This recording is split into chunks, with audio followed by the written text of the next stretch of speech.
my best self looks like, in the words of Lil Duval, I'm living my best life. I ain't going back and forth with you. I think that's my best self though. Like, really being 100% true to who I am. As long as I'm true to who I am, like, I don't gotta answer to nobody but God. So that's what it is. It is important to exhale because exhaling is where your release lies. If you do not exhale, you do not release anything. Think of it as when you take a deep breath. You inhale and you exhale because they work together in the process of the entire situation. If you do not exhale, you're withholding what you're inhaling. Creativity is my superpower because I create clothing with it, and it makes women feel empowered and they feel good when they look at themselves. And I feel like that is my purpose because that's something that I can control and I can create that experience for women. Time to exhale means being able to release your best self. It means tapping into that side of you that normally you would keep bottled in. I think for a lot of us, we keep ourselves sheltered. We keep ourselves in a box because either we're afraid of who we could be or afraid of what others might think.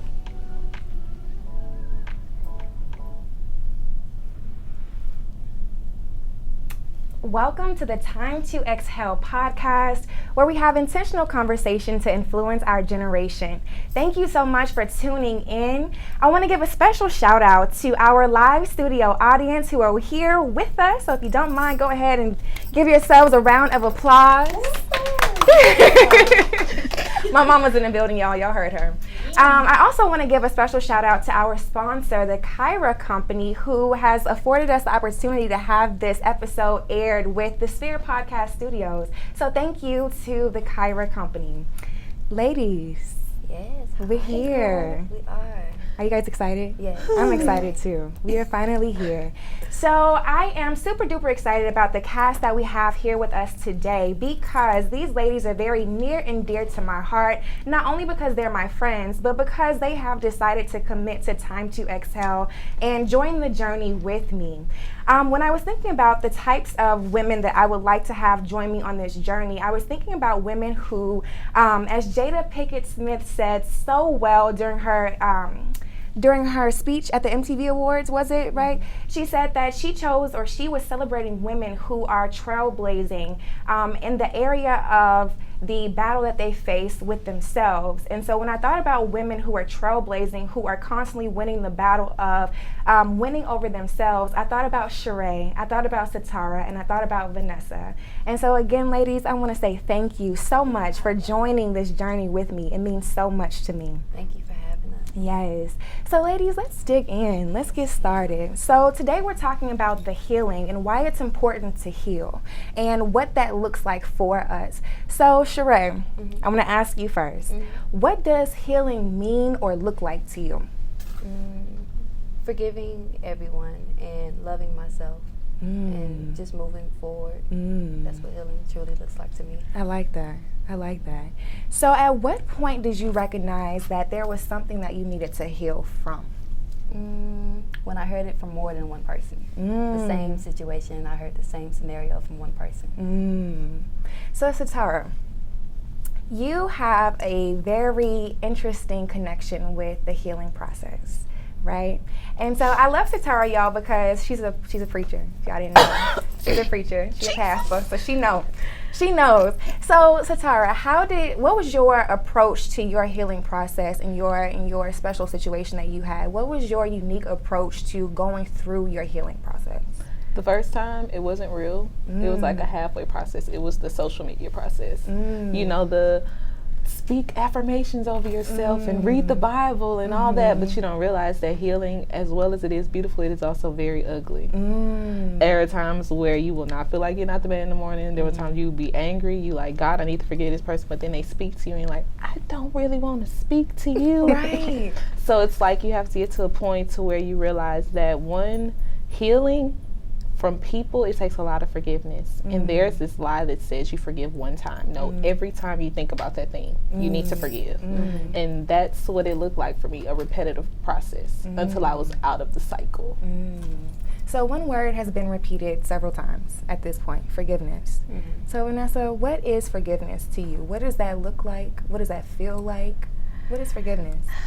It's like a full mind, body, and soul experience. Yeah. Because you can't just say, I forgive someone. You have to actually feel that. Yeah. And like, you have to acknowledge what happened to why it hurt you Yeah. and what you're actually forgiving. Right. Yeah. Because a lot of people don't realize you can say I forgive this person, but if you yourself aren't actually forgiving them, it means nothing. Mm-hmm. So forgiveness for me, it's actually acknowledging that hurt, working through that hurt, and trying to find another way on the other side.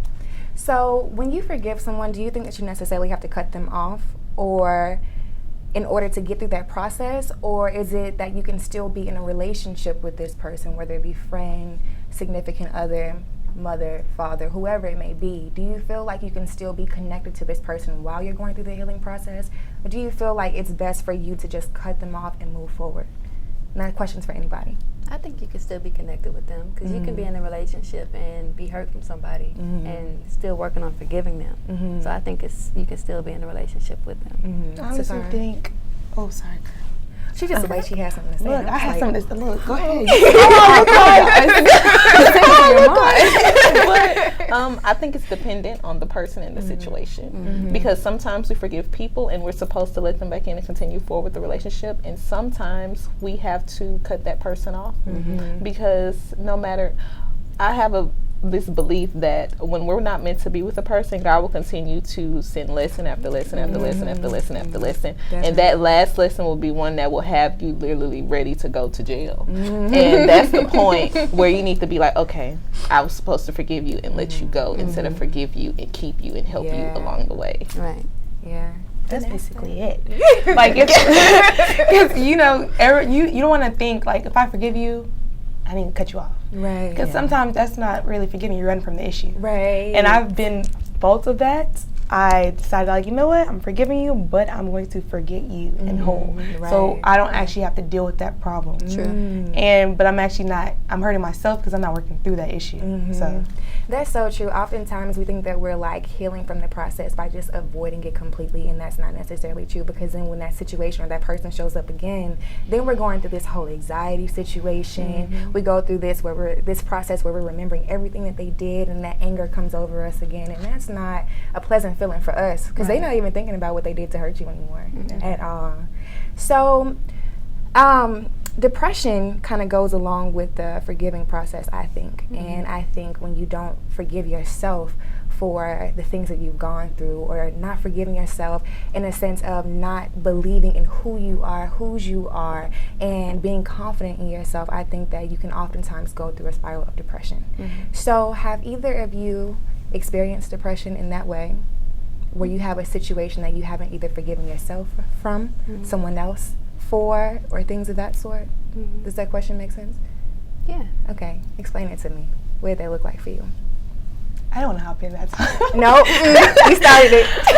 I think I've battled with a lot of depression over my 24 years of life, and sometimes I've looked at it more of a weakness than actually giving it the name depression. And I've always been that person that's like, if I have a weakness showing to the other people, it's not a thing. Yeah. Can't happen. Yeah. So with that, I've been depressed I'm very self-critical. Yeah. So I do it to myself. Yeah. I don't get affected typically by what the words of the outside world are. It's me, myself, doing it to myself. Yeah. I might break myself down when it's like, Vanessa, it's not that deep. But that's what I do to myself. And no matter what anyone else says can try to build you up, it's still your own mental game. Right. And that's basically what I end up battling with. Right. Cesar? Oh, I didn't know we were going to me. But I've probably think 3 times. The first time I didn't even know I was depressed. That's the scary one, where you don't even know, like, and then somebody tells you and you like, what? Yeah. Because in the Black community, depression, it's looked at as a disease. Yeah. Like, there's nothing wrong with you. You just got an attitude. You got a bad attitude. Right. You're antisocial. You don't like people. It's Right. okay. And I held on to that for so long, not realizing that I was indeed depressed. And when I realized that I was depressed, that's when I realized, okay, look, Sitar, you got to do something about it. Because you walking around thinking you're normal, when in all actuality, you're not. You're normal to the people around you because they don't realize that they're depressed from things that they've been through. So going through depression, like Vanessa said, I am my own worst critic. Yeah. I will beat myself up. Like right now, if I did something like, I don't know, wrong here, I'm gonna be like, oh my God, I ruined Kayla's life. Like, that's how I'm gonna feel. But it's like, we can't be like that, because while we're beating ourselves up, God has already forgiven us for what we've done. But yeah, you know. But you said something interesting. You said you recognized it. How did you recognize it? Without anyone else telling you, or was it that you had someone along the way who told you that this is what you were experiencing? How did you recognize that? Oh, someone told me. Someone that had already not exiled themselves from their family, but they realized that they were different. And I always felt like I was different. And she told me, you're different. I said, oh, thank you. But I didn't realize that she was getting to the point of you're different because you're depressed. And your depression is so real that you're carrying the depression of others. And I looked and I was like, girl, what? And she was like, you're depressed and you need to do something about it, because you will never get anywhere in life holding on to anything. Wow. And that was it, child. Thank God for putting people in your life, right? Being intentional about putting people in your life. So depression comes with triggers. Oftentimes we're triggered by things that take us down that spiral, and then we're deep in it and it's hard to pull ourselves out. So Sheree, what or how did you figure out what your triggers were when you experienced your depression? One of my triggers was school. I battled a lot with school, and just if it's a workload, if I have a lot going on, like my senior year, I went through like a really, really bad depression. I was working 2 jobs, 17 hours in school, so I put a lot on myself. And like they said, like when I have a lot going on, it makes me, I become real mean to myself, and I'm very, very, I can't think of the word I'm looking for. It's very critical. Yeah, very, very critical. So I put myself there a lot of times. And my mom always tell me, like, you got too much going on. You want to do this and this and this. And that's one of my triggers. If I have a lot going on, I'm not talking to anyone. I'm just trying to get it done, because I can put myself in overload with work. So that's one of my biggest triggers, if I have too much going on. Wow. I think the first time that I ever realized that I was going through my depression was when I was in college. I think that a lot of us first encounter it in college because of the workload, because of the new environment, because of the new responsibilities. And I don't think we talk enough about it in the college field. You know what I'm saying? We don't talk about it with our college students enough, and I think that if we catch them there, I think that we can change their adulthood as they grow up into their professional careers, into their social lives and things of that sort. So what are some ways that you guys think that we as millennials can make a difference in meeting people at the need of finding a solution to their depression, or finding a solution to folks who feel like they're lonely, they're by themselves, and things of that sort? Honestly, I feel like a lot of tools that go hand in hand with handling depression aren't available. Or you fear that if you do them, you're gonna be looked at as weird, or like therapy. Some people feel like, honestly, a lot of people in the Black culture feel like therapy is just like a fluke. If you need, look, you need to talk to someone, just talk to God. And it's like, sometimes you just gotta cry it out, and just a physical body there. And I can go home and I'm gonna pray and I'm gonna cry about it again. It's just something like that can help you grow and actually handle those issues. And like, another tool I just tried was hot yoga. It was something that I always looked at like, okay, this isn't for, our kind. This is for other kind. But then I was like, you know what? No, they hype it up. They always look relaxed. I was like, let me try it. And I honestly fell in love with it, because that was like a moment where your mind is completely at rest. It forces you to have no distractions. And I love the place I go to because they always tie in religion to it. And they try to kind of like, try to keep it up, but they're like, okay, this is a time period where you talk to God. This is the time period where you come to rest and you realize that you are enough. And they have a whole like speech at the end of it, and I'm just like, y'all knew I was here. While I was here, you knew what my issues were. You knew that I was having a battle with something within. And tools for the youth of our generation and younger aren't always like deemed as okay. And some people just need like girls to talk to, and a lot of people don't have that. Or they are surrounded by a lot of people that don't have their best intentions in mind. And you actually are taking me right into my next question. How has your sister circle influenced your healing process? Majorly, right. What about you, Sheree? Yeah, it's a big change. Yeah. Because I didn't have that. Right. So it's a really big change. And I haven't had any episodes or anything since I formed the Sister Circle. So Yeah. it's a big help. It's so interesting because I asked God, I said, I need friends in my life who are like-minded, who want the best for me like how I want the best for them, who will push me to see my best self. And I honestly believe that you guys here have definitely influenced that in my world. If I need to call somebody to talk to, if Vanessa don't answer, I'm calling Sheree. And Sheree is going to be like, girl, you tripping. Get your life together. Like, why are you judging yourself so badly? Like, stop. You are fine. And I love that so much. And I think that a lot of the times we literally just need somebody to tell us, I get you, I see you, and you're going to be okay. You're going to be okay. So how do you think that we can influence more of people wanting to have a sister circle? Because there's women who are like, I don't want friends. How can we influence them to actually want to engage with the sister community? I think we need to find their group. Yeah. Because you don't always have to have the pretty group. Right. If you're into tomboy things and you feel like, oh, sitting pretty all the time is not for me, I don't want. Right. That's a lot of people, like girls, they feel like, oh, I hang out with nothing but guys. I don't need to be with all those like girly girls.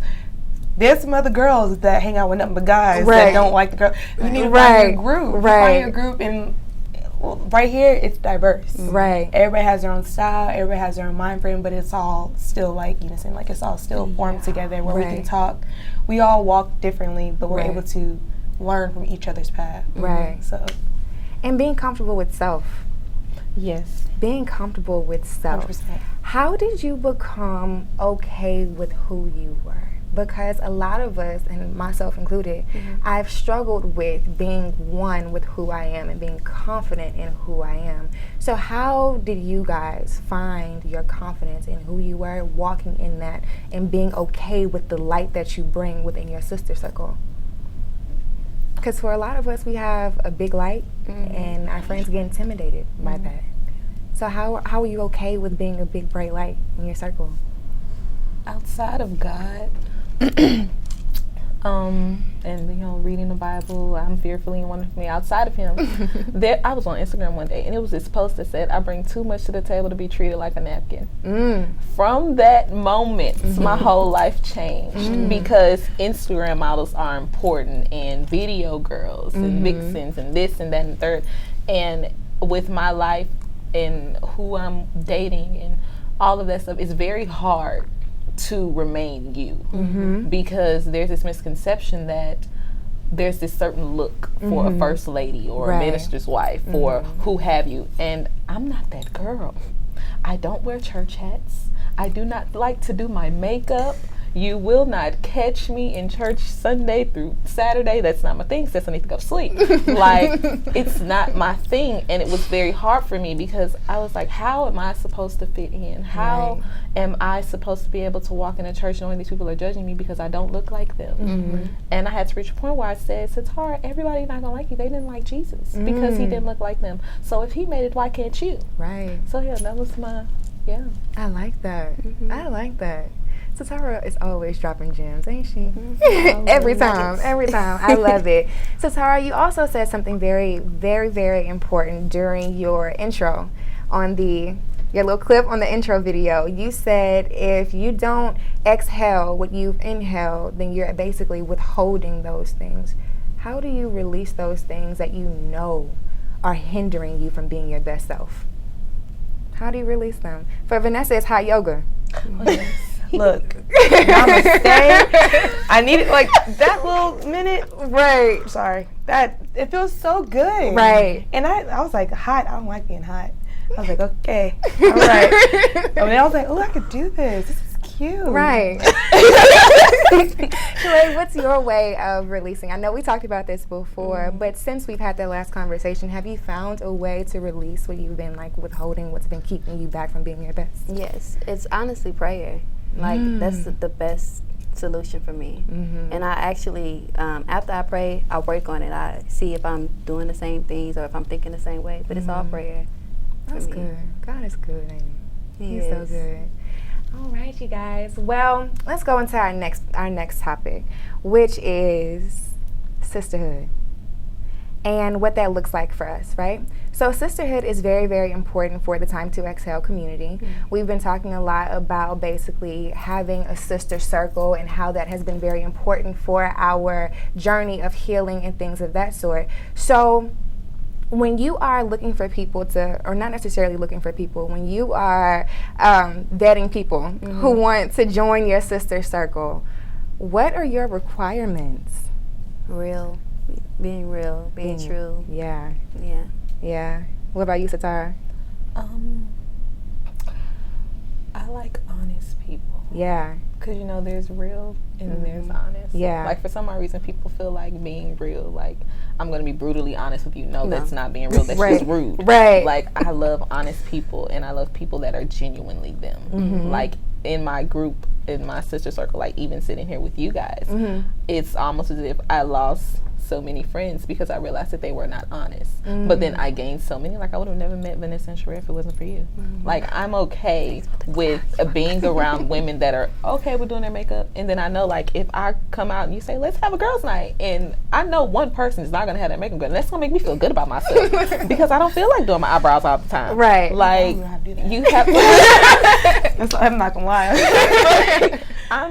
I appreciate honesty among women because I feel like that's what's lacking the most, because social media is so powerful that we all feel like we have to look like Kim Kardashian all the time, and we don't. She want to look like us. To you.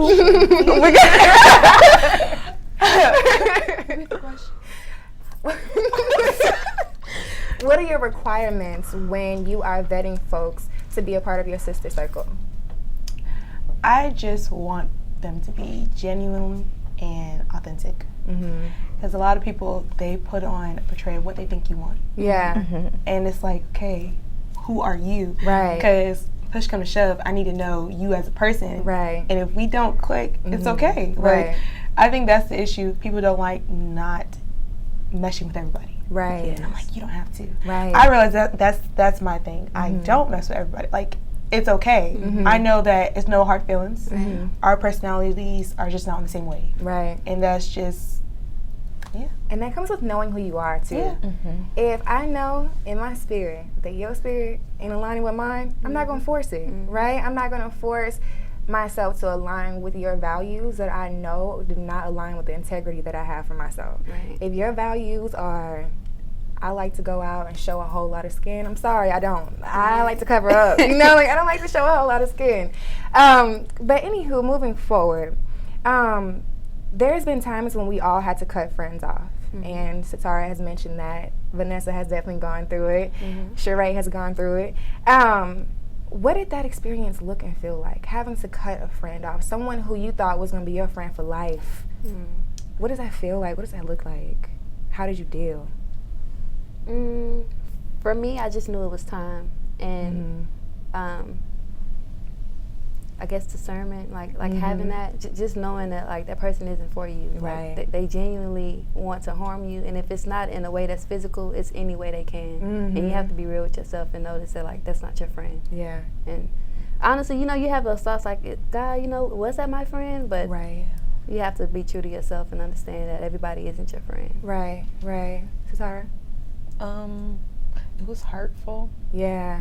And it wasn't hurtful in the aspect of I lost a friend. It was hurtful in the aspect of I had to realize that the same lengths that I would go for people, they wouldn't do that for me. And it's crazy because the day I lost a friend, the same person that I said that told me about me being depressed, she got mad at me because I was like, I don't know whether to go to a baby shower or should go to the dinner.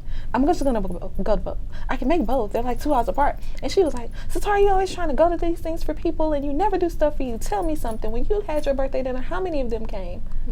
And I said, you got a point. It hurt me to know that I had the pressure that people placed on me of, you need to come to this, you need to come to that. Right. So I put that on myself, not realizing that when it came down for me, nobody really showed up. So yeah, that hurt. And then I felt better when I got over it. So I actually saw a post recently that said, don't expect people to be as attached to you as you are to them. And that hit deep because I know how hard I ride for people, and not to receive that in return. It's like, but why wouldn't you? I would do it for you. Right. They didn't ask you to. That's just who you are. And so we put that pressure on ourselves, that responsibility on ourselves, but don't expect people to return that because they don't actually have those same qualities as you have.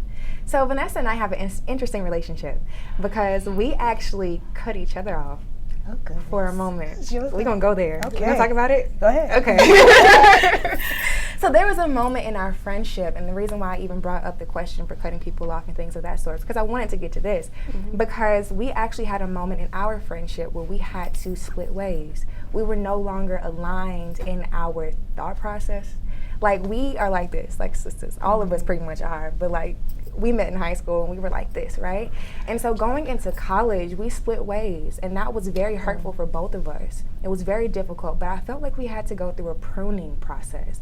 We had to get those things that weren't necessarily good qualities of ourselves out of the way so that when we came back together, we would be better individuals, and then we would be able to support each other, I think, in a better way. What do you think?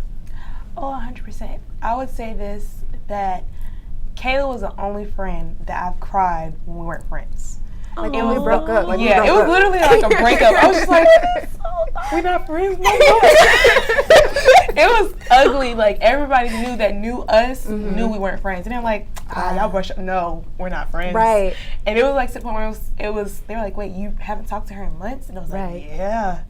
And we can't go days without like, girl, I haven't talked to you since yesterday. Right. It was literally one of those. So yeah, honestly, I feel like that period of time when we weren't friends, we needed that because I felt that in that time period, we became very dependent on each other. Yeah. It was like, well, I'm not making friends, but I always have my best friend. I can always talk to her no matter what. And it was kind of like hindering us from branching out. Right. Because we were so close all the time, it gave us no reason to seek out other friends. Right. And it was just like us against all the other girls. Right. It was really bad. So it honestly, we needed that break because it was one random, I'm a random make up a day, but Tuesday at like during the day, and then I get a call and I'm like, I deleted her number. So I knew the number that popped up though, it was that real girl. Right, it was that deep. I wasn't blocked. You wasn't blocked. I mean, wasn't blocked. there was hope. I still loved you. We just weren't friends. But I saw that little number pop up and I was just like, hello? And she's like, okay, I apologize, you apologize, we'll be friends again. Okay. Well, hello to you too, Kayla. It's been about 6 months. Wow. And it was literally, we just kind of like had a kind of like brief moment where we just had to just let it all out. Like, look, we both needed to grow. We both were mentally going through some things. And the break was perfect for our friendship because after the break, we've become closer and more understanding with each other's space. Yeah, it was so very necessary. And the reason why I really wanted to bring this up is because a lot of women don't recognize the fact that your best friend is her own person. Like, these are people going through their own situations, going through their own hard trials. And in that moment, they can't show up for you. You can't show up for them, to allow them to have that space. If you really love them, like how you say you love them, allow them to have that space. Allow them to get through it. Text them every now and then. She ain't never text me, but text them every now and then. It's girl, listen, look, you think you go text you just broke up with me on the phone. Right. It was literally like this. I was going off to school, my first time going to university, and it was like the weekend before I was leaving. I was like, hold on, what? We ended this friendship right before I'm leaving? How you gonna do it like that? Right. Who am I gonna talk to? It's my first experience. Right. And so I think that hurt more. Right. And so it was just like, honestly, I feel we were dependent on each other. Yeah. And I think now it's like, I didn't get a text today.